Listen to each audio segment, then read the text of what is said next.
সুপ্রিয় দর্শক, আমন্ত্রণ জিটিভি শনিবারের আয়োজন পূর্বাচল ভ্যালি নিবেদিত যোগসূত্রে। আপনাদের সাথে আছে আমি ইকবাল করিম নিশান। আজ আমরা কথা বলবো নতুন রাজনৈতিক দল এবি পার্টি নিয়ে। জামাত ইসলামী থেকে পদত্যাগ করে AFM সোলাইমান চৌধুরীকে আহ্বায়ক এবং ইসলামী ছাত্র শিবিরের সাবেক সভাপতি মুজিবুর রহমান মঞ্জুকে সদস্য সচিব করে 2020 সালে আত্মপ্রকাশ করে আমার বাংলাদেশ পার্টি এবি পার্টি। এ নিয়ে আজ যোগসূত্রে স্টুডিওতে আমাদের আছেন যে এবি পার্টির সদস্য সচিব মুজিবুর রহমান মঞ্জু। মঞ্জু ভাই, আপনাকে স্বাগত। জি, আপনাকে ধন্যবাদ। মঞ্জু ভাই, প্রথমে আমরা আজকে আপনাকে পেলাম, আপনাকে মানে নতুন রাজনৈতিক দল, প্রথমে শুভকামনা। আপনারা 2020 সালে আত্মপ্রকাশ করার পরে আপনারা গত সপ্তাহে নিবন্ধন পেলেন এবং ইগল মার্কা প্রতীক আপনারা পেলেন। আপনাদেরকে বাংলাদেশের রাজনীতিতে আপনাদের অভিনন্দন, আপনাদের শুভকামনা আশা করছি। প্রথম জানতে চাচ্ছি যে আসলে নতুন দল করার তাগিদটা আপনি কেন অনুভব করলেন? পাশাপাশি অনেকে এমনও বলেন যে জামাতে ইসলামের সংস্কারপন্থীদের নতুন প্ল্যাটফর্ম হলো এবি পার্টি, এটা আসলে কতটা সঠিক? এই প্রসঙ্গটা তো অনেক পুরানো, তো আমি এই প্রসঙ্গে যাওয়ার আগেই নিশান ভাই প্রথমে আপনাদেরকে ধন্যবাদ জানাই যে আমাদের এই রাজনৈতিক পথ চলায় আপনারা যারা গণমাধ্যম কর্মী, আপনাদের অনেক অবদান আছে, আপনাদের অনেক সাপোর্ট আমরা পেয়েছি।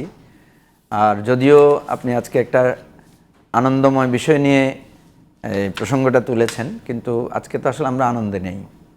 আমার নিজের জেলা ফেনী, আমার আত্মীয় স্বজনরা আজকে খুবই বিপদগ্রস্ত, অনেকের সাথে যোগাযোগ করা যাচ্ছে না। আজকে ফেনী, নোয়াখালী, কুমিল্লা অঞ্চলের বিভিন্ন জায়গায়, এবং আরও এটা আস্তে আস্তে বিস্তৃত হচ্ছে, যে বানভাসী মানুষ এবং এরকম একটা ভয়ানক বন্যা আমাদের জীবনে আর আসেনি। তো সেজন্য আমরা খুবই ব্যথিত এবং দেশবাসীকে আপনার মাধ্যমে, জিটিভির মাধ্যমে বলবো যে দেশবাসী যেভাবে একটা ঐক্যবদ্ধভাবে এই পরিস্থিতিটা মোকাবেলা করছেন, এটা আমাদের জন্য নিঃসন্দেহে একটা উৎসাহের বিষয়। এবং দেশবাসীকে আমি প্রথমে এটার জন্য কৃতজ্ঞতা জানাবো, এবং যারা বিপদগ্রস্ত আছেন এবং কিছুদিন আগে আন্দোলন এবং পুরো গত 15-16 বছরে আমরা যত রক্ত, যত জীবনদান হয়েছে, আমি তাদের প্রতি শ্রদ্ধা জানিয়ে আজকে জিটিভিকে ধন্যবাদ জানাচ্ছি যে আজকে আমাকে এখানে আমন্ত্রণ জানানোর জন্য। আপনাকে ধন্যবাদ যে আমাদের সময় দেওয়ার জন্য। না, তো প্রথম কথা হচ্ছে, দেখেন, আমরা যখন 2020 সালের 2 মে আমাদের দলটা যখন যাত্রা শুরু করে, তখন নানা ধরনের প্রচারণার মুখোমুখি আমরা হয়েছি। আমি ছাত্র শিবিরের প্রেসিডেন্ট ছিলাম, সেটা প্রায় 20 বছর আগে, 2003 সালে। তো ছাত্র শিবির থেকে বিদায় নেওয়ার পরে আমি কিছুটা জাতীয় রাজনীতিতে অংশগ্রহণ করেছি। এরপরে আমার পুরো একটা লম্বা সময় আমি মিডিয়াতে কাজ করেছি। হ্যাঁ, তো আমরা এটা আমি আগেও বলেছি যে এখানে একটা নিজেদের দলের মধ্যে একটা সংস্কারমূলক চিন্তা আমাদের মধ্যে ছিল, কিন্তু পরে আমরা যখন দেখেছি যে না, এটা মানে কোনো রাজনৈতিক দলই আসলে সংস্কার গ্রহণ করতে চায় না, পরিবর্তনটাকে পছন্দ করে না, তখন স্বাভাবিকভাবেই ব্যারিস্টার রাজ্জাক সাহেব উনি রিজাইন করেছেন, আমরা আরও অনেকে রিজাইন করেছে, আমাকে জামাত থেকে বহিষ্কার করা হয়েছে। তো ওই চ্যাপ্টারটা আমাদের সেখানে শেষ। যেহেতু আমি সেই দলে নাই, সেই দলের সংস্কার নিয়ে আমার আর কোনো এখতিয়ার নাই। পরে আমরা 2019 সালের 15 ফেব্রুয়ারি আমি বহিষ্কার করা হয়েছে। তারপরে আপনার 2019 সালে আমরা 27 এপ্রিল আমরা প্রথম জন আকাঙ্ক্ষার বাংলাদেশ নামে আমরা একটা উদ্যোগ গ্রহণ করি, এবং এটা বলি যে যারা যারা এই রাজনীতিটা, আমাদের রাজনীতির কয়েকটা মৌলিক কথা ছিল যে আমরা একটা অধিকার ভিত্তিক রাজনৈতিক দল হব। মতবাদ, মতাদর্শ বা কোনো ধর্মীয় মতাদর্শ এগুলোকে সামনে না এনে, কারণ আমরা মনে করি ধর্ম হচ্ছে সকলের জন্য এবং ধর্মের কল্যাণ সকলের জন্য, এটার একটা শাশ্বত রূপ থাকা দরকার, এখানে কোনো বিভক্তি আনাটা ঠিক না। একইভাবে মুক্তিযুদ্ধ হচ্ছে আমাদের জাতীয় ঐক্যের জায়গা, সেখানেও কোনো বিভক্তি আনা সম্ভব না। আমাদের জন্য ঐক্যের একটাই জায়গা, সেটা হচ্ছে অধিকার, যেটা এবারে আপনার যে আন্দোলনটা হয়েছে ছাত্রদের, সেখানে দেখা গেছে যে অধিকার কেন্দ্রিক রাজনীতি আন্দোলন যখন হয় তখন সবাই ঐক্যবদ্ধ হয়ে যায়। তো আমরা ওই কথাটা বলেই আমাদের রাজনৈতিক কার্যক্রমটা শুরু করি। পরে 2020 সালের আপনার 2 মেতে আমরা দল আকারে আবির্ভূত হই, এবং গত 4-5টা বছর আমরা অনেক স্ট্রাগল করেছি, নানা ধরনের পরিস্থিতির মুখোমুখি হয়েছি। এবং আপনি যেটা বলেছেন, এই যে গত আপনার 21 তারিখে নির্বাচন কমিশন আদালতের নির্দেশে প্রজ্ঞাপন দিয়ে আমাদেরকে নিবন্ধন নিশ্চিত করেছে। আমরা যে মার্কা চেয়েছিলাম সেটা আমরা পাইনি, তারপরেও সর্বশেষ নির্বাচন কমিশনের যেটা ছিল ইগল, সেই ইগলটা আমরা আমাদের দলীয় প্রতীক হিসেবে, নির্বাচনের প্রতীক হিসেবে আমরা গ্রহণ করেছি। সেজন্য আমরা আপনাদেরকেও, কারণ আপনারা অনেক আমাদের পক্ষে বা সকল গণমাধ্যম আমরা যে বঞ্চিত করতে চেয়েছিল নির্বাচন কমিশন আমাদেরকে, এই ব্যাপারে তারা আমাদের পক্ষে কথা বলেছেন এবং আদালতের কাছে আমরা শেষ পর্যন্ত ন্যায় বিচার পেয়েছি এরকম একটা পরিস্থিতিতে, এবং আমরা সেজন্য দেশবাসীর কাছে কৃতজ্ঞতা জানাই। তার মানে আপনি বলতে চাচ্ছেন যে কি এবি পার্টি আমাদের দেশের প্রচলিত ধারার কোনো ইসলামিক দল না, বা মানে প্রচলিত ধারায় আমাদের কি ইসলামিক ট্যাগ লাগানোর কোনো সুযোগ নেই, এবং একটি মানে ভিন্ন ধারার রাজনীতি নিয়ে এবি পার্টির যাত্রা শুরু, এবং আপনারা ওইদিকে এগিয়ে যাবেন, তাই তো? হ্যাঁ, এটাই ধরেন, আমরা তো প্রথম থেকেই বলেছি যে আমরা কোনো মতাদর্শ বা ব্যক্তি কেন্দ্রিক, যেমন আমাদের দেশে ধরেন আওয়ামী লীগ বিএনপিকে সবাই বলে যে এটা একটা ব্যক্তি মতাদর্শ কেন্দ্রিক দল বা পরিবারতান্ত্রিক একটা দল। এটা যদিও ওনাদের গঠনতন্ত্র বা রাজনৈতিক কৌশলে এটা লেখা নাই, কিন্তু বাস্তবতা হচ্ছে সেই জায়গায়। আর কিছু দল আছে হচ্ছে আপনার মতাদর্শিক কেন্দ্রিক দল, যেমন সিপিবি, জামাত বা ইসলামিক বিভিন্ন দলগুলো আছে, এরা হচ্ছে এক ধরনের মতাদর্শিক চিন্তা করে এটা এসেছে। আমরা এই দুটো জায়গার মাঝখানে এসে আমরা বলেছি যে আমাদের দলটা অধিকার কেন্দ্রিক, এবং আমরা এটাকে ভিত্তি হিসেবে ধরেছি আমাদের মুক্তিযুদ্ধের যে ঘোষণাপত্র ছিল, সাম্য, মানবিক মর্যাদা এবং সামাজিক সুবিচার, এর ভিত্তিতে আমরা একটা কল্যাণ রাষ্ট্র গড়ব, এটাই আমাদের লক্ষ্য।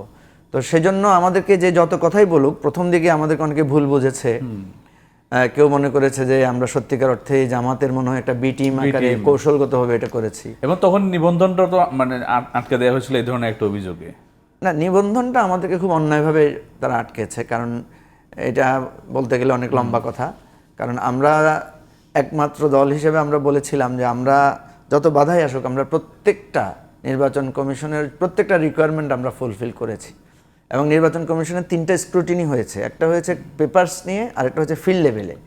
সকল স্ক্রুটিনিতে আমাদের নামটা ছিল 1 নম্বরে, কিন্তু অবাক ব্যাপার হচ্ছে যে নির্বাচন কমিশন শেষ পর্যায়ে এসে সে সরকারের প্রেসক্রিপশনে 2টা অপরিচিত, এবং এটাকে আপনাদের ভাষায় আপনারা বলেছেন হাইব্রিড দল, বা কেউ কেউ বলেছে যে মানে অখ্যাত অকার্যকর দল। তো এনিওয়ে, আমরা কোনো দল সম্পর্কে এই ধরনের মন্তব্য করতে চাই না, কিন্তু জনগণের কাছে এটা খুব ক্ষুব্ধ হয়েছে মানুষ যে কেন একটা অপরিচিত দলকে এভাবে দেওয়া হলো। এবং এটা আপনারা দেখেছেন পরে নির্বাচন, এদের অফিস ছিল না, এদের নামকে শুনেনি কখনো। হ্যাঁ, এদের তো তারপরে হয়েছে যেটা, সেটা পরবর্তী নির্বাচনে এসে আমরা দেখলাম যে এগুলো করে আসলে দল ভাঙ্গা, বিভিন্ন লোককে দলে নেওয়ার জন্য তারা এগুলো করেছিল। তো এখন যে জিনিসটা দেখেন, আমাদেরকে আবার অন্যদিকে অনেকে বলেছে যে না, আমরা সরকারের একটা পরিকল্পনার অংশ কিনা, যে জামাতকে ভাঙার জন্য বা বিএনপি জামাতের মধ্যে একটা বিভেদ তৈরি করার জন্য আমরা মনে হয় সরকারের অর্থে বা ডিজিএফআই এর অর্থে আমরা দল করেছি কিনা, এ ধরনের অপপ্রচারও আমাদের বিরুদ্ধে হয়েছে। তো আমরা যেটা সাহস করেছি, বা আপনি বলেন যে ধৈর্য ধারণ করেছি, আমরা বলেছি যে আমাদের পথ চলতে চলতে এই জিনিসগুলোকে আমরা পরিষ্কার করব। এবং দেখেন, আমাদের নিবন্ধন বঞ্চিত করা হয়েছে, আমাদেরকে নির্বাচনে নেওয়ার জন্য অনেক চেষ্টা করা হয়েছে, প্রলোভনের কথা বলা হয়েছে, ভয়ভীতি দেখানো হয়েছে। এরপরে গত যে আন্দোলন সংগ্রাম, আমাদেরকে গ্রেফতার হতে হয়েছে, আমাদের বাড়ি ঘরে নানাভাবে পুলিশি হয়রানির শিকার হতে হয়েছে। আমি নিজেও গুলিবিদ্ধ হয়েছি, গুলিবিদ্ধ অবস্থায় আমাকে রিমান্ডে নিয়ে যাওয়া হয়েছে, গ্রেফতার করা হয়েছে। আমাদের নওগাঁ জেলার আহ্বায়ককে সদস্য সচিবকে গ্রেফতার করা হয়েছে, আমাদের যুব পার্টির সাবেক আহ্বায়ক খালিদ হাসানকে গ্রেফতার করে নির্যাতন করা হয়েছে, আমাদের আরও 7-8 জন নেতাকর্মীকে ধরার জন্য পুলিশ। আপনি নিজে ডিবি হেফাজতে ছিলেন? হ্যাঁ, সিটিটিসি সময়টা। জি, কাউন্টার টেরোরিজমে আমাকে নিয়ে গিয়ে প্রথম 2 দিন তো মানে স্বীকারই করতে চায় নাই, পরে অবশ্য এটা আপনাদের বিভিন্ন নিউজে চলে আসার কারণে পরে আমাকে কোর্টে নিয়েছে এবং 5 দিনের রিমান্ডে নিয়েছিল। তো সেই রিমান্ডের জায়গাগুলো তো এমন ছিল যে আমরা ভেবেছি যে আর কখনো সত্যিকার অর্থে মুক্ত জীবনে আমরা ফিরতে পারবো কিনা। তো এই জন্য আমি মনে করি যে বাংলাদেশের যে একটা শ্বাসরুদ্ধকর পরিস্থিতি হয়েছিল, এবং পুরো রাষ্ট্রটাকে যেভাবে বিভক্ত করে ফেলা হয়েছিল, যে আওয়ামী লীগ ভার্সেস অল।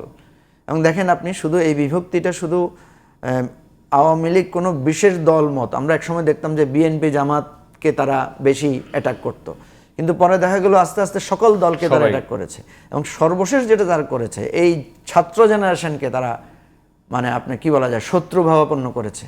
এবং ছাত্রদেরকে যেভাবে যুবলীগ ছাত্রলীগ লেলিয়ে দিয়ে, পুলিশ দিয়ে যেভাবে হত্যাকাণ্ড, গণহত্যা চালিয়েছে, আজকে এটা একটা হেট্রেড তৈরি হয়েছে আওয়ামী লীগের প্রতি। এবং দেখেন, আমাদের প্রত্যেকটা প্রতিষ্ঠান আজকে ধসে যাওয়ার মতো অবস্থা হচ্ছে। প্রত্যেকটা প্রতিষ্ঠানে আপনি গেলে আজকে দেখবেন যে সেখানে স্বাভাবিক কার্যক্রম পরিচালনা করার কোনো পরিবেশ নাই। তো এটা আমাদের জাতীয় জীবনের অত্যন্ত বেদনাদায়ক অধ্যায়। আমরা জানি না কিভাবে এটাকে আমরা রিগেইন করব, সহজ না, কিন্তু আমরা মনে করি যে তারপরও আমাদেরকে ঘুরে দাঁড়াতে হবে। না, এই যে আপনি বললেন যে আসলে বিভাজনের রাজনীতি এবং অন্য দলকে শেষ করে দেওয়ার যে রাজনীতি, ওই রাজনীতি থেকে আসলে এক ধরনের মুক্তি বাংলাদেশের, এবং এবি পার্টির রাজনৈতিক সার্বভৌমতা আমি যতটুকু দেখলাম আপনাদের সম্পর্কে, যে নাগরিক অধিকার নিশ্চিত করে একটি কল্যাণ রাষ্ট্র প্রতিষ্ঠা করাই আপনাদের মূল লক্ষ্য। আপনিও বলছিলেন একটু আগে, আপনাদের এই কল্যাণ রাষ্ট্রটা কেমন কল্যাণ রাষ্ট্র হবে, কেমন রাষ্ট্র হবে? দেখেন, আসলে মানে স্বপ্নটা কেমন? আমি পলিটিক্যাল সায়েন্সের একজন ছাত্র, আমি কিছুদিন শিক্ষকতাও করেছি। রাষ্ট্র মানে কিন্তু আসলে রাষ্ট্রের ফেসটা হবে কল্যাণ রাষ্ট্র। যেমন দেখেন, আমরা বলি না বাবা, আদর্শ বাবা, আসলে বাবা মানে কি? বাবা মানেই তো একটা নির্ভরতা। আমরা যদি বলি ভালো বাবা, খারাপ বাবা, ওই যে বলে যে পৃথিবীতে অনেক ধরনের বাবা আছে, কিন্তু একটা খারাপ বাবাও নাই। রাষ্ট্র মিনস অ্যাকচুয়ালি কল্যাণ রাষ্ট্র, কারণ রাষ্ট্রের কাছে আপনার অধিকার, রাষ্ট্রের কাছে আপনার অন্ন, বস্ত্র, বাসস্থান, শিক্ষা, চিকিৎসা, বাক স্বাধীনতা, আপনার সামাজিক নিরাপত্তা, এগুলো আমরা সবাই রাষ্ট্রের কাছে চাই। একটা রাষ্ট্র যদি তার এগুলো নিশ্চয়তা দিতে পারে, তাহলে এটা একটা রাষ্ট্রের অভাবে থাকে। এর বাইরে কল্যাণ রাষ্ট্র হচ্ছে আরও বেশি কল্যাণকর। যেমন ধরেন, আপনার বাসায় খাবার নাই, আপনি হয়তো লজ্জায় বলতে পারছেন না, কিন্তু রাষ্ট্র কনসার্ন, রাষ্ট্র এসে খোঁজ নিবে যে আপনার বাসায় খাবার আছে কিনা। আমরা এখন দেখি পৃথিবীতে ধরেন ইউরোপের বিভিন্ন দেশ আছে, বা আমেরিকাকেও আমরা পার্টলি, বা কানাডাকে আমরা পার্টলি দেখি, বা অস্ট্রেলিয়াতে আমরা কিছু পার্টলি প্র্যাকটিস দেখি, যে সেখানে জনগণের জন্য যেমন ফ্রি ট্রিটমেন্ট ব্যবস্থা আছে, এডুকেশন পুরোটাই ফ্রি, এবং এডুকেশনে কোনো তারতম্য নাই। আপনি আমেরিকার 50টা রাষ্ট্র, আমি জানি আপনি আমেরিকায় ফ্রিকুয়েন্টলি যান, আপনার প্রচুর বন্ধু বান্ধব আছে, আপনার সম্পর্কে আমাদের সম্পর্কে আমাদের বন্ধু বান্ধবদের মধ্যে একটা প্রচারণা বা ধারণা আছে যে নিশান ভাইয়ের অর্ধেক বন্ধু বান্ধব সব আমেরিকায় থাকে। আপনি বলেন, আপনার ফ্যামিলির সবাই সেখানে থাকে, আপনি বলেন 50টা রাষ্ট্র সেখানে মিলে একটা ইউনাইটেড স্টেটস, সেখানে আপনি পুরো রাষ্ট্রটার মধ্যে একটা ফ্রিকোয়েন্সিতে টেলিফোনে কথা বলা যায়।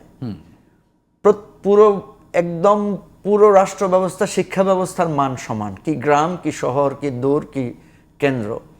চিকিৎসা ব্যবস্থাটার আপনি কথা বলেন, কেউ বলতে পারবে না। আপনি আমেরিকায় দেখবেন যে ক্যালিফোর্নিয়ার লোকেরা এসে অন্য স্টেটে গিয়ে চিকিৎসা নিচ্ছে, দেখবেন না। আমাদের দেশে কিন্তু প্রচুর গ্রাম থেকে ঢাকায় চলে আসতেছে, ঢাকা থেকে ইন্ডিয়া চলে যাচ্ছে, সিঙ্গাপুরে যাচ্ছে। একটা আদর্শ রাষ্ট্রের বা একটা কল্যাণ রাষ্ট্রের মূল জায়গাটা হওয়া উচিত যে শিক্ষা, চিকিৎসা, তার নাগরিক সুবিধা। রাস্তাঘাটের অবস্থা আপনি বলেন, আমেরিকার কোন স্টেটে কার থেকে কার রাস্তা খারাপ? এমন কোন স্টেটের কথা বলতে পারবেন না যে এর সড়ক ব্যবস্থাপনা খারাপ, কোথাও জ্যাম আছে, কোথাও এটা আছে, একই রাস্তা, একই সব জায়গায় একই রকম, পরিবহন ব্যবস্থা একই রকম। ইংল্যান্ডের কথা বলেন, ইউরোপের অন্যান্য দেশ, জার্মানি, ফ্রান্স, আপনি ইটালির কথা বলেন। তো সেজন্য বলছি যে আমরা সেরকম একটা রাষ্ট্র তো হতে পারতাম। চায়নার এত মানুষ নিয়ে যদি তারা এতটুকু কল্যাণ করতে পারে, আমাদের দেশটা একটা গণতান্ত্রিক স্বপ্ন নিয়ে গড়ে উঠেছে। আমাদের তো চায়নাকে এক্সিট করে যাওয়ার কথা ছিল। তো কথা হচ্ছে আমরা পারি নাই। আমাদের এই না পারার পেছনে আমরা যে কারণগুলো দেখেছি, আমাদের সামনে চীন ছাড়াও তো আমাদের সামনে মালয়েশিয়া উদাহরণ, আমাদের সামনে থাইল্যান্ড উদাহরণ, সিঙ্গাপুর উদাহরণ, যারা মানে অনেক আমাদের চেয়ে অনেক খারাপ অবস্থায় ছিল, বাট এখন কোথায় তারা? আপনি ধরেন মালয়েশিয়ার কথা আপনি বলেছেন, মালয়েশিয়া তো আপনি জানেন যে একটা শহরকে তারা আলাদা করে রেখেই দিয়েছে, তারও আমাদের সমসাময়িক সময়ে স্বাধীনতা পেয়েছে, ওই শহরটাকে রেখে দিয়েছে যে ওটা কিরকম ছিল, আমাদের পুরান ঢাকার মতো। তো এখন মালয়েশিয়া, সিঙ্গাপুর, থাইল্যান্ড তাদের যে ইনফ্রাস্ট্রাকচার ডেভেলপ করেছে, তাদের যে অটোমেশন তারা যেভাবে ইউটিলাইজ করেছে তাদের প্রত্যেকটা জায়গায়, আমরা এখন কোথায় পিছিয়ে আছি? তা আমি মনে করি বাংলাদেশকে বদলে দেওয়ার জন্য 5 থেকে 10 বছর যথেষ্ট। একটা স্টেবল গভর্নমেন্ট যদি হয়, আমরা একটা ঘুরে দাঁড়িয়ে আমরা একটা, এবং আপনাদের আরেকটা অঙ্গীকার আছে, যেমন ইউরোপের অঙ্গীকার, একটা অতীতমুখিতা ও পরিবারতন্ত্র রাজনীতি থেকে পরিহার, এবং পরিবারতন্ত্র ঠিক আছে কিন্তু জাতি গঠনের অতীতকে বাদ দিয়ে শুধু ভবিষ্যতের দিকে মনোনিবেশ করার কথা আপনারা বলছেন, যে ভবিষ্যতের দিকে আমাদের। আমরা যেটা বলেছি যে ধরেন আমি যদি সারাদিন অতীতমুখী থাকি, যেমন ধরেন আপনাদের টকশোগুলোতে মানুষ কি বলে, যেমন আওয়ামী লীগের একটা লোক আসলে, বিএনপির একটা লোক আসলে, বিএনপির লোক বলে আওয়ামী লীগই করেছে, 71 থেকে শুরু করবে 75, এর মধ্যে আপনার 40 মিনিট এই যে অতীত, যে আপনি ওটা করেছেন, আপনি ভুল করেছেন বলে আমার ভুলটা কি যৌক্তিক? তা আমরা এই জন্য বলছি অতীতমুখিতায় না গিয়ে বরং ভবিষ্যৎ আমাদের, আমরা বলেছি এই জন্য বলেছি যে আমরা 71 নয়, আমরা 2071 চাই, বা মানে 2071 দিকে 1971 না, আমরা 2071 দিকে তাকাতে চাই। তো এখন দেখেন আমাদের দলের গঠনতন্ত্রে কিন্তু আমরা একটা জিনিস মানে ঢুকিয়েছি বা এটাকে কম্পালসারি করেছি যে কোনো পর্যায়ের মানে শীর্ষ পর্যায়ের নেতৃত্ব যাতে 2 বা 3 টার্মের বেশি থাকতে না পারে। কারণ যখনই আপনার একটা ব্যক্তিতান্ত্রিকতা, পরিবারতান্ত্রিকতা শুরু হবে, তখন কিন্তু দেখা যাবে যে দলটা আপনার ব্যক্তিকেন্দ্রিক হয়ে যাবে। আর যখনই আপনার নেতৃত্ব ছেড়ে দিতে হবে, তখন আপনার, যেটা আমরা দেখেছি যে আমেরিকান সিস্টেমে বা ব্রিটিশ সিস্টেমে এটা আছে, যে সেখানে আপনি দেখেন সকল প্রাক্তন প্রধানমন্ত্রীরা, প্রাক্তন প্রেসিডেন্টরা কিন্তু রাস্তাঘাটে ঘুরে বেড়াচ্ছে, সমাজের মধ্যেই তারা আছে। আমাদের দেশে একটা এক্স প্রেসিডেন্ট প্রধানমন্ত্রীকে পাবেন না, সবাই কেউ না জেলে, কেউ পালিয়ে গেছেন, কেউ মানে আপনার এই যে দেখেন মইনু আহমেদের মতো লোক, তারাও না পালিয়ে গেছেন, ফখরুদ্দিন সাহেবের মতো লোক, উনিও এখন পালিয়ে গেছেন। তা এই জায়গাটাকে আমাদের চেঞ্জ করতে হবে। সেই জন্য আমরা বলেছি পরিবারতান্ত্রিকতা কিভাবে দূর করা যায়, এজন্য সংবিধানে কাঠামোতে এটাকে ঢুকাতে হবে। আপনি শুধু মুখে মুখে বললে হবে না যে আমি একটা কল্যাণ রাষ্ট্র করব। কল্যাণ রাষ্ট্রের জায়গায় রাষ্ট্র মেরামতের একটা রূপরেখাও আমরা দিয়েছি। আমাদের রাজনীতির মূল কথাটা আমরা বলেছি যে আমরা একটা শ্যাডো সিস্টেম আমরা এখানে ইনভলভ করব। সে ফর এক্সাম্পল ধরুন ঢাকা শহরে ট্রাফিক জ্যাম হচ্ছে, এখন আমি সরকারকে সমালোচনা করলাম যে ট্রাফিক জ্যাম আমার জীবন বিপন্ন হয়ে যাচ্ছে, না আমাকে একটা বিকল্প প্রস্তাব তুলে ধরতে হবে। দেশবাসীর সামনে আমি যখন বিকল্প প্রস্তাবটা দিব, মানুষ বলবে হ্যাঁ তাই তো, এদের প্রস্তাবটা তো সুন্দর, সরকার কেন এদেরটা গ্রহণ করছে না। এখন সরকার যদি আমার প্রস্তাবটা গ্রহণ করে, তখন কিন্তু আমার রাজনীতির একটা কৃতিত্ব দাঁড়াচ্ছে। মানুষ বলবে হ্যাঁ, এই যে এবি পার্টি যে প্রস্তাবটা দিয়েছিল, সরকার এটা করেছে বলে সুফলটা পাচ্ছে, তাহলে আমার রাজনীতিরও একটা ডেভেলপমেন্ট হচ্ছে, আমার রাজনীতি পাচ্ছে। আর এরপরে হয়তো মানুষই মনে করবে যে না, এদের চিন্তা, এদের আইডিয়াগুলো তো ভালো, তখন আমরা মনে করছি এইভাবে আমার রাজনীতির গুডউইল এবং রিক্রুটমেন্টটা তৈরি হবে। তো সেজন্য আমরা সমস্যা সমাধানের রাজনীতির কথা বলছি, সলিউশন বেসড পলিটিক্স। এই যে ধরেন বন্যা হচ্ছে, আপনি দেখেছেন যে ভারত তার বাঁধ খুলে দেওয়ার পরে আমাদের কি একটা কঠিন অবস্থা। তাহলে এটা তো যে কোনো সময় ভারত খুলে দিতে পারে, ভারত যে কোনো সময় খুলে দিলেই প্রত্যেক বর্ষাতে আমার কিন্তু এই থ্রেটটা আছে। তাহলে এখন আমি কি রাষ্ট্র হিসেবে আমাকে এর সলিউশন বের করতে হবে না? আমাকে একটা সলিউশন বের করতে হবে। আমি হয়তো সেখানে বিকল্প বাঁধ দিব, অথবা আমার শহর ব্যবস্থাপনাকে আমি উন্নত করব, অথবা যেমন যে এটা আমরা একটা দেখেছি আমাদের ত্রুটি, যে আমাদের মুহুরীর যে বাঁধগুলো ছিল সেগুলোকে যদি আমরা খুলে দিতে পারতাম এট এ টাইম, তাহলে পানি সরে যেতে পারতো, পানি এভাবে আটকে থাকতো না। তো এই জন্য আমরা বলেছি সলিউশন বেসড পলিটিক্স করতে হবে। আমরা এখন সবাই ঝাঁপিয়ে পড়ছি ত্রাণ নিয়ে, সবাই যাচ্ছে, এটা তো সলিউশন না। এই জনগণের, আপনি পৃথিবীর কোনো দেশে দেখবেন, আমি আমেরিকায় গিয়ে দেখেছি যে আপনার যখন এই বন্যা সতর্কতা দেখা দিয়েছে, একটা সময় আপনার নিউ ইয়র্কের একদম নিউ জার্সির পাশে আপনার, আপনি জানেন আটলান্টিক সিটি, সবাইকে ওখান থেকে সেখানে সবাইকে সরিয়ে নেওয়া হয়েছে, পুরো শহরের মানুষকে সরিয়েছে। সেখানে তো ক্ষয়ক্ষতির আবার কম্পেনসেশনও দিয়েছে রাষ্ট্র। আমাদের রাষ্ট্র ব্যবস্থাপনা সম্ভব তো? এই যে হাজার হাজার মানুষ আজকে ত্রাণ কালেকশন করছে, এই যে ফ্লোরিডা হচ্ছে প্রায় প্রতি বছরই, কিন্তু ওই ধরনের কোনো কেজুয়াল হচ্ছে না, মানে সবাই রাষ্ট্র ব্যবস্থা নিচ্ছে। আপনি জাপানে ভূমিকম্প এলাকা, সেখানে তার ব্যবস্থা নিয়েছে। আমাদের দেশটা তো আপনি দেখেন, আমাদের দেশে কি হয়, অতিবৃষ্টি হয়, ভারতের সাথে আমাদের নদীর সংকট আছে, এটার কারণে আমার বন্যা হয়, প্রতি বছর হয়। আমার দেশে টেম্পারেচার গ্রীষ্মকালে 40 পার হয়ে 42-45 হলে আমার এখানে মানুষের হিট স্ট্রোকের একটা সম্ভাবনা তৈরি হয়। আমাদের দেশে শীতকালে শীতপ্রবণ এলাকাগুলোতে মানুষের মৃত্যুর পরিস্থিতি তৈরি হয়, কিন্তু একই জিনিসই বারবার ঘটছে, কোনো সলিউশন নাই। তাহলে আপনি বলেন, যেখানে বরফ পড়ে পুরো 6 মাস ধরে, 5 মাস ধরে, 3 মাস ধরে, তারা কি তাদের রাষ্ট্র চালাচ্ছে না? তারা কি সেখানে তাদের একটা বিকল্প ব্যবস্থাপনা নিয়েছে না? আমাদের রাষ্ট্রে এটা সম্ভব, অথচ আমাদের রাষ্ট্রে ঘুরে ফিরে আমরা একই সমস্যার সমাধান, একইভাবে ঢাকা শহর ডুবে যাচ্ছে, একই শহরে চট্টগ্রাম শহর ডুবে যাচ্ছে, একইভাবে বারবার আমরা সমস্যাগুলোর মধ্যে পড়ছি। সেই জন্য আমরা বলেছি যে সলিউশন বেসড পলিটিক্সটা করতে হবে, এবং এবি পার্টি এই রাজনীতিটা করবে। আপনি হয়তো ধরে নিতে পারেন যে আমাদের দলটা এই 4 বছরে অনেক সংগ্রাম করে এসেছি, আমরা হয়তো বলতে পারেন যে আপনাদের দলটা তো অপেক্ষাকৃত ওইভাবে এক্সপান্ড করে নাই, কারণ আমরা তো এক্সপানশনে যেতে পারি নাই। আমাদের নাগরিক অধিকার সীমিত ছিল, গণতান্ত্রিক স্কোপ আমাদেরকে আবদ্ধ করে রাখা হয়েছে, রাজনীতি করার সুযোগই ছিল না। কিন্তু আপনি দেখেন আমরা যে কনসেপ্টটা থ্রো করেছি, বারবার যে কথাগুলো বলেছি, আজকে ছাত্ররা কিন্তু সেই কথাই বলছে। ছাত্ররা কিন্তু এখন বলছে নো করাপশন। মঞ্জু ভাই, আমরা এই জায়গাটায় ফিরবো আপনার কাছে যে আসলে যে ছাত্র যুবকরা পুরনো রাজনীতিতে আসলে অনেকটা ক্লান্ত, এটা তো সত্য। আমরা বৈষম্যবিরোধী ছাত্র আন্দোলনের এবং এই গণ অভ্যুত্থান কিন্তু তারই প্রমাণ। এবি পার্টির তরুণদের এই ভাবনাকে কতটা গুরুত্ব দিবে, এবং এবি পার্টিতে তরুণদের এই ভাবনা এবং নতুনদের ভাবনা, এবং পুরো আপনিও বলছিলেন যে আসলে পুরনো যে আমাদের ধ্যান ধারণা রাজনীতির, এই রাজনীতি থেকে ভেঙে আপনাদের নতুন কিছু দেয়াই আপনাদের উদ্দেশ্য। আমরা শুনবো একটা বিরতির পরে। দর্শক, নিচ্ছে একটা ছোট্ট বিরতি, আমাদের সাথে থাকুন। সুপ্রিয় দর্শক, আবারও আমন্ত্রণ পূর্বাচলের নিয়মিত যুগসূত্রে, আপনাদের সাথে আছে আমি ইকবাল করিম নিশান। আমরা কথা বলছিলাম এবি পার্টি নিয়ে। এবি পার্টির আমাদের আজকের আলোচক এবি পার্টির সদস্য সচিব মুজিবুর রহমান মঞ্জু। মঞ্জু ভাই, আপনাকে আবারও স্বাগত। আমরা যেখানে ছিলাম যে আসলে আপনি নিজে রাজনীতির ছাত্র, এই যে আমাদের ছাত্র যুবকরা পুরনো রাজনীতিতে ক্লান্ত, এবং পুরনো রাজনীতিতে ক্লান্ত, এবং এই বৈষম্যবিরোধী ছাত্র আন্দোলন গণ অভ্যুত্থান তারই প্রমাণ, এবং এবি পার্টি এই তরুণদের ভাবনাটাকে কতটা গুরুত্ব দিবে?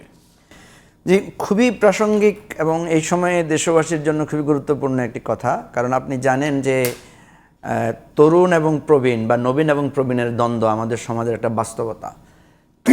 এই যে দেখেন, যখন নতুন দুজন ছাত্রকে উপদেষ্টা আকারে নেওয়া হয়েছে, আপনি দেখেছেন কিন্তু প্রবীণদের মধ্যে এটা নিয়ে একটা প্রতিক্রিয়া আছে যে তারা কিভাবে এত অভিজ্ঞ সচিবদের সাথে তারা কিভাবে ডিল করবে, তারা তো এই সম্পর্কে জানে না, এবং তারা তো এক সপ্তাহ আগেও ভাবে নাই যে রাষ্ট্রের এত বড় দায়িত্ব তাদের কাঁধের উপরে আসবে। তারা তো একটা কোটা সংস্কার চেয়েছিল।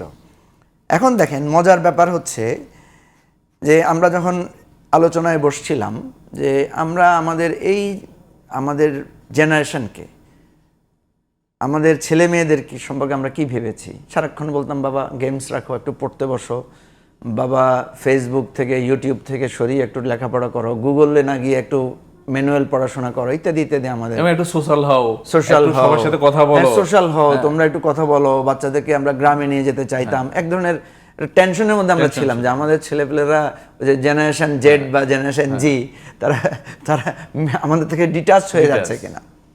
কিন্তু দেখেন আপনি, ছাত্ররা যেই কথাগুলো বলেছে, ছাত্ররা যে গ্রাফিতিগুলো আঁকছে, দেখেন হয়েছে কি, পুলিশ যখন আমাকে খুব খুঁজছিল তখন আমি তো জানি যে আমার ফোন ট্র্যাক করে আমাকে ধরবে। তা আমি কয়েকদিনের জন্য আমার মেয়ের ফোনটা আমি ব্যবহার করলাম। তো কিছুক্ষণ পরপরই দেখি ওর ওখানে মেসেজ আসে, ওর ওখানে বিভিন্ন ধরনের বার্তা আসে, কারণ ওর ফেসবুক বা ওর হোয়াটসঅ্যাপ খোলা আছে।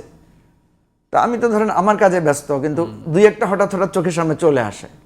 আমি ওখানে এসে একটা ছবি দেখলাম, ওদের গ্রুপে ওরা লিখছে যে একটা ছবি দিয়েছে যে ছাত্রদেরকে মারছে, ছাত্রদের উপর আক্রমণ করছে ছাত্রলীগের ছেলেরা, পুলিশ কিভাবে মারছে।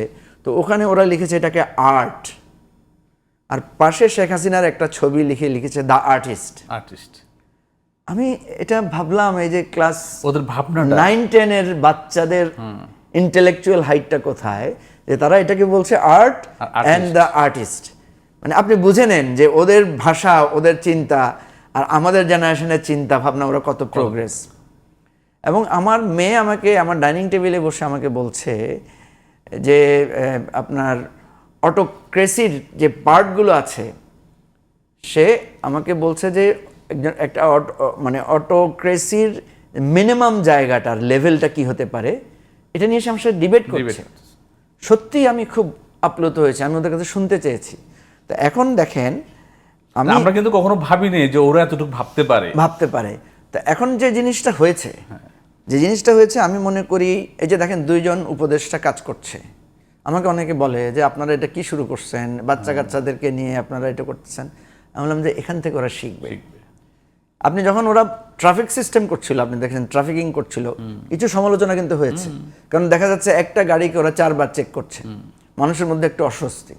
তো অনেকে আমাকে বলছে, আমি হ্যাঁ লেখেন, আপনার যে অস্বস্তি এটা চেপে রাখবেন না, এটা পাবলিকলি আনেন, ওরা শিখবে, ওরা সমালোচনা সহ্য করতে শিখুক, ডেমোক্রেটিক একটা স্পেসের মধ্যে, একটা প্র্যাকটিসের মধ্যে ওরা আসুক। আবার অন দি আদার হ্যান্ড আমি ছাত্রদেরকেও ডেকে বলেছি যে বাবা তোমরা এটাকে সিস্টেমকে ডেভেলপ করো, একটা চেক করতেছো, ওকে একটা টোকেন দাও, তাহলে ও পরের চেকপোস্টে যাই বলতে পারবে যে আমার গাড়িটা চেক হয়েছে। তারা কিন্তু এটা অ্যাকসেপ্ট করেছে। সেজন্য আমি বলছি যে তরুণদেরকে ভুল হবে, যে আসিফ বা আপনার যে নাহিদ, ওরা কাজ করতে গিয়ে কিন্তু ওদের ভুল হতে পারে, হওয়াটাই স্বাভাবিক। আমাদের এত বড় বড় রাজনীতিবিদরা, এত বড় বড় সচিবেরা, এত বড় বড় ব্যবসায়ীরা হাজার হাজার কোটি টাকার লোপাট করেছে না? আমরা রাষ্ট্র নিয়ে তো আমরা কত বড় বড় ভুল করলাম। হ্যাঁ, তো সেজন্য আমি বলছি যে এবি পার্টির একটা মূল ফোকাস কিন্তু তরুণদেরকে আমাদেরকে স্পেস করে দিতে হবে। আমরা কিন্তু দেখেন এই সরকার হয়েছে 12-15 দিনের বেশি হয় নাই, এর মধ্যেও আমরা কিন্তু অনেক ক্রিটিক করছি, অনেক আশঙ্কার কথা বলছি। বলতে হবে, আমি আশঙ্কার কথা না বলার পক্ষে না, বলতে হবে আমাদেরকে। But on the other hand আমাদেরকে দেখতে হবে যে ওদের এই যে প্রচেষ্টা, দেখেন ওরা বাজার নিয়ন্ত্রণের জন্য নিজেরা ভূমিকা রেখেছে। বন্যার আজকে ঢাকা বিশ্ববিদ্যালয়ে কালকে যে সিনারিও অনেক বিশাল কাজ আপনি দেখেন মানুষের আস্থা কিভাবে তারা অর্জন করেছে। তাহলে মানুষ যে গিয়ে গিয়ে তাদেরকে ত্রাণের এই সমস্ত কিছু তুলে দিচ্ছে, এই যে বিশ্বাস অর্জনটা, মানুষের বিশ্বাস অর্জনটা আপনি প্রত্যেক ফ্ল্যাটে গিয়ে দেখবেন, বড় বড় ফ্ল্যাটগুলোতে গিয়ে দেখেন বাচ্চারা সব বাসা থেকে কালেকশন করে তারা নিচ্ছে। আমার কথা হচ্ছে এখানেও কিছু ভুল ত্রুটি হবে, এখানেও কিছু অব্যবস্থাপনা হবে, কিন্তু আমাদের দায়িত্ব হচ্ছে আমাদের এই নেক্সট জেনারেশনকে তৈরি করা। এরা যদি ভুল করে, এদেরকে যদি আমরা তিরস্কার করে বা এদেরকে যদি আমরা হতাশ হয়ে এদের মুখ ফিরে, তাহলে আমাদের জাতির কিন্তু আর কোনো ভবিষ্যৎ নাই। তো আমাদের এবি পার্টির একটা মূল ফোকাস হচ্ছে আমরা তরুণদের, যুবকদেরকে আমরা উৎসাহিত করব। না, উৎসাহিত করার পাশাপাশি আপনাদের এবি পার্টি থেকে তরুণদের মানে সুযোগটা করে দেওয়ার ক্ষেত্রে কতটা আন্তরিক? জি, আমরা তরুণদেরকে সুযোগটা করে দিচ্ছি। এবং আপনি জানেন যে আমাদের একটা ছাত্র পক্ষ নামে আমাদের একটা ছাত্র সংগঠন আছে, ওরা কিন্তু ফুল ফ্লেজেড এই আন্দোলনে সম্পৃক্ত ছিল। এবং এই ছাত্র আন্দোলনে যারা ছিলেন, এদের প্রত্যেকটা জায়গায় আমরা কিন্তু এদেরকে ছায়ার মতো আমরা এদের পাশে ছিলাম। আপনি জানেন যখন ছাত্র আন্দোলন হচ্ছিল, আমরা প্রথম বলেছি যে তাদের লিগ্যাল সাপোর্ট দেওয়ার জন্য আমরা একটা লিগ্যাল টিম গঠন করেছি আমাদের অ্যাডভোকেট তাজুল ইসলামের নেতৃত্বে। ওরা যখন আহত হয়ে হসপিটালে যাচ্ছিল ফ্রিকোয়েন্টলি, তখন আমাদের প্রফেসর আব্দুল ওহাব মিনারের নেতৃত্বে আমরা একটা চিকিৎসা টিম করেছি। এগুলোর জন্য কিন্তু আমাকে আপনার রিমান্ডে নিয়ে বারবার জিজ্ঞেস করছে যে আপনার কত টাকা খরচ করেছেন, কোথায় পেয়েছেন এত টাকা। আমি বললাম যে আইনজীবীরা লিগ্যাল টিম করেছে, ওদের আবার টাকা কেন লাগবে, আইনজীবীরা নিজেরাই করেছে। আর চিকিৎসার জন্য চিকিৎসা তো করেছে আপনার Dhaka medical college, Suhrawardy medical college, যে মুগদা হসপিটাল, ওগুলো সব গভর্নমেন্ট হসপিটাল। আমরা ডাক্তারদের সাথে যোগসূত্র করেছি। আর এরপরে যাদেরকে আরও বেশি উন্নত ট্রিটমেন্ট দিতে হয়েছে, গণস্বাস্থ্য হোক, এরকম যেগুলো প্রাইভেট হসপিটালগুলো আছে যারা একটু হিউম্যানিটেরিয়ান কাজ করে, তাদের সাথে আমরা যোগসূত্র স্থাপন করে সেই জিনিসগুলো আমরা ম্যানেজ করেছি। এখন কথা হচ্ছে এই তরুণদের সমালোচনা আমরা করব কিনা। আমি সমালোচনা করার পক্ষে, যে হ্যাঁ সমালোচনাও করব, তাদেরকে স্কোপও দিব, সমালোচনাও করব। এখানে এক ধরনের দ্বন্দ্ব সংঘাত হবে, কিন্তু এই তরুণদেরকে আমাদের গড়ে তুলতে হবে। কারণ আমাদের জেনারেশন থেকে শুরু করে পেছনের সবাই আমরা এটা প্রমাণ করেছি যে আমরা এই রাষ্ট্রটাকে কেউ সঠিক জায়গায় নিতে পারি না। আমরা নির্বাচন ব্যবস্থাকে ধ্বংস করেছি। যে পুলিশ আমাদের রক্ষা করার কথা, সেই পুলিশ আমাদের ভক্ষকের ভূমিকায় ছিল। যে সিভিল অ্যাডমিনিস্ট্রেশন আমাদের দায়িত্ব পালন করার কথা, সেই সিভিল অ্যাডমিনিস্ট্রেশন দলীয়করণ করে ভয়ানকভাবে আমাদের উপরে অত্যাচার করেছে। যে আদালত আমাদেরকে সুরক্ষা দেওয়ার কথা, আপনি দেখেছেন কালকে একজন বিচারপতি, খুব কষ্ট লাগে যে এটা তো আমরা চাইনি। এইভাবে একজন মানুষকে, এবং তার অহংকার, তার কথা শুনলে আসলে না, আপনি দেখেন মানে একটা বিচারপতি, উনি একজন সিনিয়র সিটিজেন, তিনি কলা পাতায় শুয়ে আছেন, তার গলায় ধরে কিভাবে তাকে করছে, এই দৃশ্য, এটা কি, আমরা তো মানুষ, মানবিকতায় তো আঘাত লাগে। আপনার শত্রুও যখন অপমানিত হবে, আপনি আমাদের দেশের অবস্থা দেখেন, শত্রুর বাড়িও যখন আগুন লাগে মানুষ কিন্তু এগিয়ে যায় পানি নিয়ে।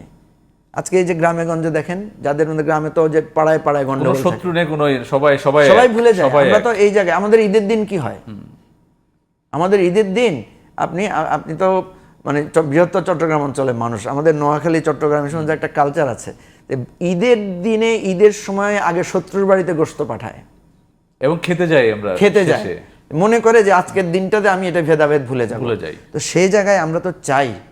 কিন্তু দেখেন বিচারপতি মানিক সাহেবের অতীতের যখন আপনার টক শোগুলো, ওনার আচরণগুলো, ওনার বিষয়গুলো যখন সামনে আসবে, তখন আপনি কিভাবে তার পক্ষে কথা বলবেন? এই যে একটা আপনার মানবিক অ্যাপ্রোচ রাখবেন, সেটা তো ভেঙে দেওয়া হয়েছে। আমি নিজে ফেসবুকে লিখেছি যে সালমান এফ রহমানকে যখন বা আনিসুল হককে যখন এভাবে হিউমিলিয়েট করা হচ্ছে, তখন আমার ইচ্ছে হয় যে বলি যে ওনাদের মতো লোকদেরকে এভাবে অপমান, অপদস্থ করাটা নীতিসম্মত নয়। কিন্তু আমার সামনে এসে দাঁড়িয়ে কেউ যদি বলে যে সালমান এফ রহমান যখন আমাদের এই যে শেয়ার মার্কেট লুটে পুটে নিয়ে আমরা যখন আমাদের ফ্যামিলিগুলো ছন্নছাড়া হয়ে গেছে, আমরা যখন আত্মহত্যা করেছি, তখন আপনারা আমাদের মানবিকতার কথা বলে আমাদের সামনে দাঁড়িয়েছিলেন কিনা, আমাদের পাশে এসেছিলেন কিনা? মানে মানবতা এখানে থমকে দাঁড়ায় আসলে। থমকে দাঁড়ায়। তো সেজন্য বলছি যে শেখ হাসিনা শুধু আমাদের রাষ্ট্রটাকে ধ্বংস করেন নাই, উনি আমাদের আপনার এই মানবিকতার স্পেসটাকেও শেষ করে দিয়েছেন।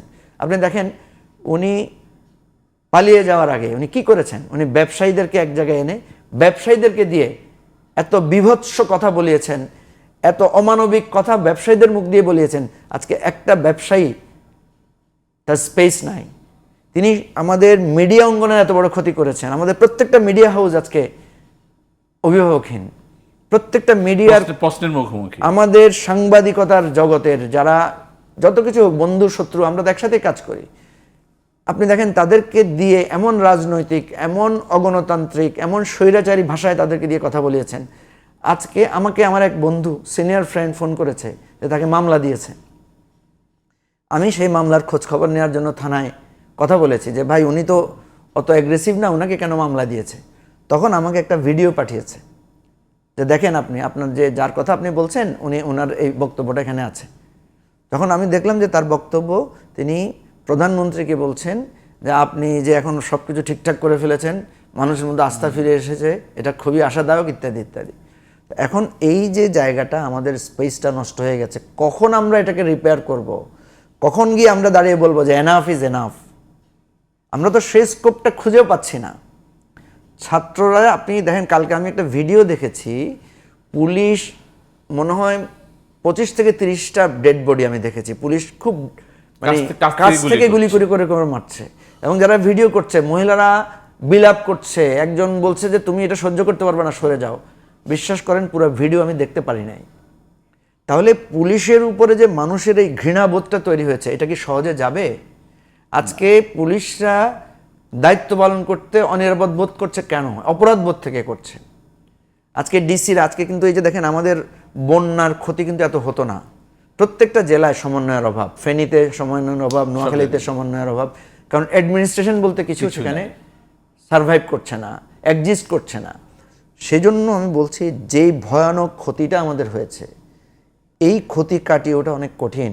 এই ইন্টারিম গভর্নমেন্টের উপরে অনেক প্রেশার, আমরা যারা রাজনৈতিক দল আছি আমাদের উপর অনেক প্রেশার, আমরা যারা হিউম্যান রাইটসের পক্ষে থাকার জন্য প্রতিজ্ঞাবদ্ধ, আমরা যারা সাম্য, মানবিক মর্যাদা, সামাজিক সুবিচারের পক্ষে রাজনীতি করছি, তাদের স্পেসটাও আজকে অনেক বিপদগ্রস্ত। আমরা যে বলবো, যেমন ধরেন এই যে মামলা হচ্ছে না বিভিন্ন জনের নামে, আমরা বলেছি না এই ধরনের মামলা না, স্পেসিফিক মামলা হতে হবে। যেমন একজন সাংবাদিকের নামে যদি আপনি খুনের মামলা করেন, হত্যার মামলা করেন, এই একই রকমই তো করেছিল আওয়ামী লীগ, ঠিক না? মির্জা ফখরুল ইসলাম আলমগীরের বিরুদ্ধে গাড়ি ভাঙার মামলা করেছে, এমনকি ময়লার গাড়ি ভাঙা, ময়লার গাড়ি ভাঙার, মাছ চুরির মামলা করেছে। সেজন্য আমরা বলেছি এই ইন্টারিম গভর্নমেন্টকে প্রত্যেকের অপরাধী তারা, প্রত্যেকের অপরাধ অনুযায়ী বিচার হতে হবে, এবং এটা হচ্ছে ন্যায় বিচার। এবং আমরা কিন্তু যে জাতিসংঘের সাথে যখন কথা হয়েছিল, এখানে কি অন্তর্বর্তী সরকারকে বিব্রত করার জন্য কি কোনো অন্তরালে কোনো গেম হচ্ছে কিনা, যে গতানুগতিকভাবে যে মামলা দেওয়া হচ্ছে? দেখেন নিশান ভাই, ষড়যন্ত্র, গেম, অন্তর্ঘাতমূলক তৎপরতা, এটা আমাদের প্রাত্যহিক জীবনের অংশ। আপনি যেখানে কাজ করেন, আমি যেখানে কাজ করি, আমি যেখানে রাজনীতি করি, পরিবারতন্ত্র, এখানেও তো একটা দ্বন্দ্ব সংঘাত আছে না? এটা থাকবে। আপনি সেটাকে মোকাবেলা করে কিভাবে কাজ করে যাবেন, সেটা হচ্ছে আপনার শ্রেষ্ঠত্ব, সেটা হচ্ছে আপনার ক্রেডিট। তো সেজন্য আমরা বলবো এখানে অন্তর্ঘাতমূলক তৎপরতা থাকবে, এখানে কনস্পিরেসি থাকবে, এখানে অভ্যন্তরীণ কোন্দল থাকবে, সব কিছুকে মোকাবেলা করেই এগোতে হবে। আমরা সেদিন জার্মান অ্যাম্বাসেডারের সাথে দেখা করেছি। জার্মান অ্যাম্বাসেডার আমাদেরকে প্রশ্ন করেছে, আপনারা কি শেখ হাসিনার ফাঁসি চান? আমি তাকে খুব হেসে হেসে বললাম যে না, আমি শেখ হাসিনার ফাঁসি চাই না। বলছে শিওর? আমি বলছি দেখেন, আমরা চাই তার একটা প্রপার বিচার হোক, এবং সে দেখুক সে যে অন্যায়টা করেছে, তার হৃদয়ে এই ক্ষতটা থাকুক। ফাঁসি দিয়ে দিলে তো এই ক্ষতটা সে ভোগ করতে পারবে, শেষ হয়ে গেল। সে বেঁচে থেকে তার এই শাস্তিটা তাকে ভোগ করতে হবে। সে বেঁচে থেকে সে দেখবে সে আওয়ামী লীগকে কীভাবে ধ্বংস করেছে। আমি খুব উইলিংলি তাকে বলেছি যে বাংলাদেশে আওয়ামী লীগ ৭৫ সালের পরে যে বিপদগ্রস্ততায় ছিল, সেখান থেকে কিন্তু আওয়ামী লীগকে টেনে তুলেছেন শেখ হাসিনা, এবং সে জীবনের ঝুঁকি নিয়ে দেশে এসেছেন, সংগ্রাম করেছেন, রাজপথে আন্দোলন করেছেন, দলটাকে ধীরে ধীরে ধীরে ধীরে তিনি এত জায়গায় এনেছেন, এবং সেটাকে আনতে আনতে 2008 ছিল তার পিক আওয়ার। কিন্তু সেই 2008 থেকে সে আবার নিজে নিজে তিলে তিলে আওয়ামী লীগকে তিনি একেবারে জিরো পর্যায়ে নিয়ে এসেছেন। আজকে আপনি দেখেন আওয়ামী লীগ কেউ সাহস করে বলতে পারছে না যে আমি আওয়ামী লীগ, কারণ তার শত্রু এখন বিএনপি জামাত না, শুধু তার শত্রু এবি পার্টি বা গণ অধিকার পরিষদ বা গণসংহতি আন্দোলন না, কিন্তু আজকে সাধারণ ছাত্র মানুষ পর্যন্ত আওয়ামী লীগের বিরুদ্ধে। এবং আপনি দেখেন শেখ হাসিনার বিরুদ্ধে যে আজকে গ্রাফিতি আঁকতেছে এই যে ছোট ছোট বাচ্চারা, তাদের মধ্যে কত হেট্রেট, তাদের মধ্যে তাদের কি পরিমাণ ক্ষোভ তাদের প্রতি। তাহলে এই ক্ষোভটা, ওরা তো রক্ত দেখে ওদের মধ্যে এই ক্ষোভটা, ওরা তো ওদের নিজের চোখে দেখা দৃশ্যগুলো, যে আপনি বললেন একটা ভিডিও দেখে আপনি রাত্রে আপনার ঘুমাতে কষ্ট, ডেফিনেটলি সুতরাং বাচ্চাদের তো আরো বেশি ইমোশন। আপনি দেখেন ঢাকা বিশ্ববিদ্যালয়ের ছাত্ররা, আপনি জুলাইয়ের মানে মধ্যে আপনি কি করলেন, আপনি হাইকোর্টে একটা মামলা দিলেন যে কোটার যে পরিপত্র সেটা বাতিল, অর্থাৎ 30% কোটা আবার ফিরে এসেছে। সরি, ঢাকা বিশ্ববিদ্যালয়ে এটা প্রোটেস্ট হয়েছে, এই যে ছাত্ররা করেছে, তখন কিন্তু তারা বৈষম্য বিরোধী বানাত। প্রথমে ছিল তারা কোটা সংস্কারের পুরানো আন্দোলন থেকে তারা সেটা করেছে। এরপরে এই আন্দোলনটা যে ধাপে ধাপে ধাপে ধাপে সারা দেশে সারা বিশ্বময় মানে ছাত্র জনতার আন্দোলন হলো, এখানে প্রত্যেকটা উস্কানি দিয়েছে শেখ হাসিনা এবং আওয়ামী লীগ। আপনি প্রথম কথা হচ্ছে আপনি আদালতকে ব্যবহার করতে গেলেন কেন?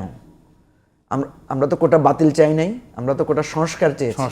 আপনি 5%, 8% যেটা এখন আপনি করেছেন, ডায়লগ করতে চেয়েছেন, যত নাটক করেছেন, তো আপনি তখনই তো ছাত্রদের সাথে বসতে পারতেন, সংস্কার করে 5 বা 8% করতে পারতেন। এবং দেখেন উনি কিন্তু সংবিধান লঙ্ঘন করে বলছেন যে আমি রাগ করে কোটা বাতিল করেছি। এটা তো পারেন না একজন, উনি তো রাষ্ট্রের একক মালিকানা, উনি তো জনগণ দেন না। ঘটনা হয়েছে উনি তো ভোটে ছাড়া প্রধানমন্ত্রী, কোন আইন মানেন না। উনি পদ্মা সেতুর সামনে মাঝখানে দাঁড়িয়ে ছবি তোলেন।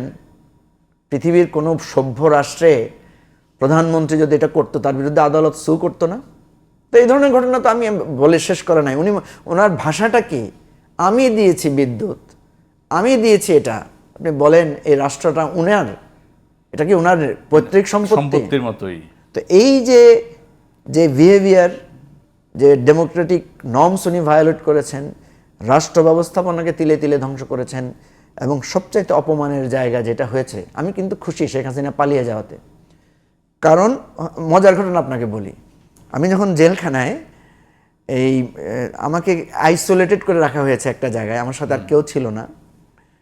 তো যেদিন শেখ হাসিনার পতন ঘটলো, আমরা তো জেলে 5ই আগস্ট, তো হঠাৎ আমি দেখলাম 2টা বা 2:30টার দিকে যে হুলস্থুল চিৎকার শোনা যাচ্ছে অন্যান্য জায়গায়, ওয়ার্ডে, বিভিন্ন আশেপাশে।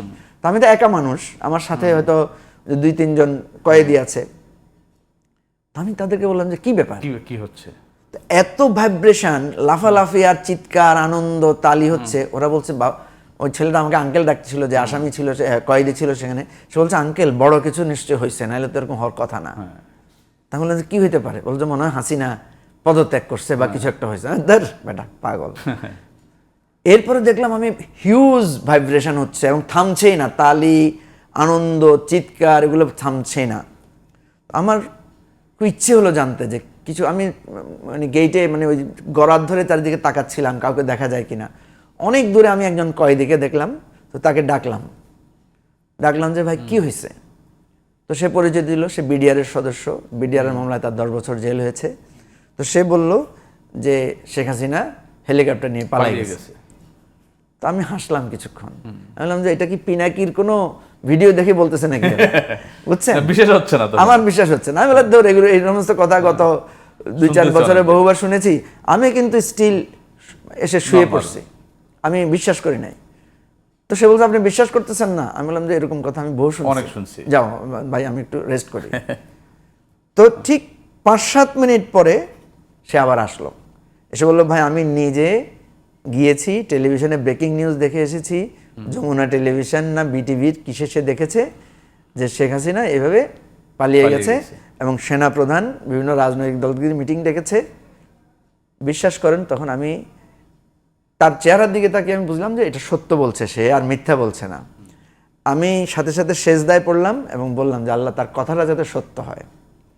তো আমি যেটা আপনাকে বোঝাতে চাচ্ছি যে এই যে সারা দেশের মানুষকে, সারা দেশের মানুষের আকাঙ্ক্ষাকে, ছাত্র জনতার আকাঙ্ক্ষাকে আপনি দলিত মথিত করে, নির্যাতন করে, সকল নর্মসকে ধ্বংস করে আপনি এক জায়গায় নিয়ে আসলেন, তার পরিণতি আপনাকে ওইটাই যে দেখতে হবে। আসলে ইতিহাস থেকে আসলে আমরা তো শিখি না।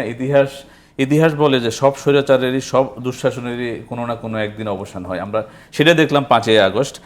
এই সময়ে এসে আপনি আমাদের রাজনীতির যে পচন, আমাদের বড়দের রাজনীতির যে পচন, এই রাজনীতির সংস্কারটা আপনি একটু আগে বলছিলেন যে কোনো রাজনৈতিক দলের সংস্কার তো আপনার দায়িত্ব না, বাট আপনারা নিজেরা নতুন কিছু করার জন্য এবি পার্টি করলেন। এবং এবি পার্টি করলেও একজন আপনি রাজনীতির ছাত্র হিসেবে আপনি আমাদের গতানুগতিক যে রাজনীতি, এই রাজনীতিতে কি সংস্কার চান? আমরা একবারে শেষ দিকে আপনার 1 মিনিটে শুনবো। দেখেন আমাদের রাজনীতির মৌলিক সমস্যাটা কোথায়, আমি যদি, কারণ এত ডিটেলস তো এখানে বলা সম্ভব না। আমাদের রাজনীতির একটা বড় সমস্যা হচ্ছে, যেটা আমরা বারবার বলেছি, যে বিএনপি, আওয়ামী লীগ, জাতীয় পার্টি, এই 3টা দলে কিন্তু আমাদেরকে গত 50 বছর ধরে শাসন করেছে। এখানে একটা বড় প্রবলেম হচ্ছে পরিবারতান্ত্রিকতা। শেখ মুজিব, জিয়া পরিবার, এরশাদ পরিবার, এই যে একটা ব্যক্তিতান্ত্রিকতা, এটা যদি না থাকতো রাজনৈতিক দলগুলোতে গণতন্ত্রের চর্চা হতো এবং আমরা ভিন্ন রকম একটা রাজনৈতিক ইতিহাস পেতাম। এবং এটার সাথে সাথেই কিন্তু একটা যোগসূত্র হচ্ছে দলীয়করণ এবং দুর্নীতি। এই যে দলীয়করণ এবং দুর্নীতির জায়গাটার সাথেই থাকছে আপনার যেটা গণতন্ত্র। দেখুন প্রত্যেকটা রাজনৈতিক দলের গঠনতন্ত্রে আপনি গণতন্ত্রের কথা দেখবেন, কিন্তু কোনো রাজনৈতিক দলেরই সময় মতো সম্মেলন হয় না, সময় মতো নেতৃত্বের পরিবর্তন হয় না। সম্মেলন হলো সব দায়িত্ব আমরা একজনের উপর ছেড়ে দিই। হ্যাঁ, 2-1টা দল সম্পর্কে আমাদের আবার ভিন্ন ধারণা আছে। যেমন আপনি দেখেন যে বিভিন্ন ইসলামিক দল বা আপনি বিভিন্ন এই যে সিপিবি টাইপের যে সমস্ত দলগুলো আছে, এগুলোতে দেখলে হয়তো মনে হবে অ্যাপারেন্টলি আপনার কাছে এখানে গণতন্ত্র প্রতিষ্ঠিত, কিন্তু সত্যিকার অর্থে সেখানেও গণতন্ত্র নাই। সেখানেও কিন্তু এক ধরনের পরিবারতান্ত্রিকতা, একই মুখ ঘুরে ফিরে দেখি। সেখানেই কিন্তু আপনি দেখবেন যে নানা ধরনের ম্যানিপুলেশন আছে, যে ম্যানিপুলেশনগুলো আপনি কখনো ভেদ করতে পারবেন না, এবং এটা বলতে গেলে আপনার ঈমান আকীদা নিয়েও প্রশ্ন আসবে। তো এই জাতীয় ম্যানিপুলেশন, এই ধরনের এক ধরনের কাভার্ড গণতন্ত্রের জায়গার চর্চাটা সেখানে আছে। তো আমরা আমাদের দলে যখন গণতন্ত্রের চর্চাটা শুরু করলাম, আমাকে অনেকে নিরুৎসাহিত করেছে, বলছে আপনি এই ধরনের তো পারবেন না। আমি বললাম যে দেখেন, সবাইকে তো সবার কথা বলতে দিতে হবে। আমাদের একটা কমন গ্রুপ আছে আমাদের দলে, একদম সেখানে আমাদের প্রেসিডেন্ট থেকে শুরু করে একজন নতুন দলে যিনি যোগ দিয়েছেন উনিও এখানে অংশ নিতে পারেন, কথা বলতে পারেন। তো সেখানে অনেকেই দেখা যাচ্ছে যে এমন কিছু কথা বলেন যেটা অপ্রাসঙ্গিক। তো আমাকে অনেকে বলে যে ভাই এই অপ্রাসঙ্গিক কথা বলে একে একটু থামান। আমি বললাম যে এই যে অপ্রাসঙ্গিক কথা বলছে সে, এটা যে আপনি বুঝতে পারছেন এবং এতে তাকে চিনে ফেলতেছেন যে সে, তার মেধা, তার যোগ্যতা কম, এটাই তো একটা রাজনৈতিক প্রসেস। এই গণতান্ত্রিক প্রসেস দিয়ে তো আপনি বুঝবেন কে আর্টিকুলেটেড, কে ইমোশনাল, কে খুব ভাইব্রেন্ট, কে রিয়াকশনারি, এটা তো আপনি এভাবে বুঝবেন।